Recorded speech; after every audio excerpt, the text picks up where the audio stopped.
নমস্কার বন্ধুরা, মা কাকিমাস কিচেনে আপনাদেরকে স্বাগত জানাই।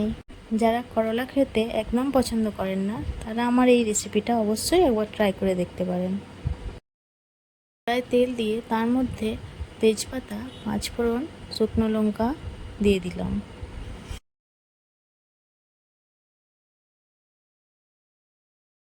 এবার 1 চামচের মতো হলুদ দিয়ে দিলাম। এবার কেটে রাখা করলা, আলু, বেগুন দিয়ে দিলাম।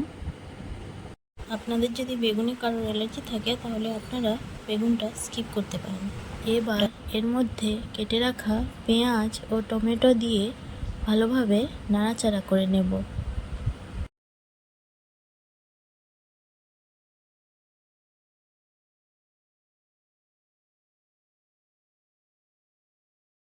এবার কিছুটা সর্ষে বাটা ও 2টো কাঁচা লঙ্কা দিয়ে দেব।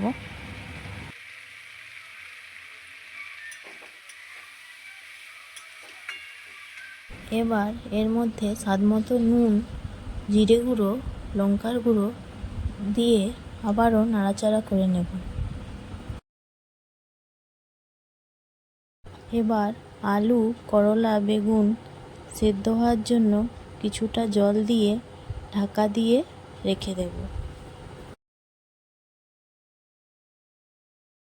এবার ঢাকা খুলে দেখে নেব সেদ্ধ হয়েছে কিনা।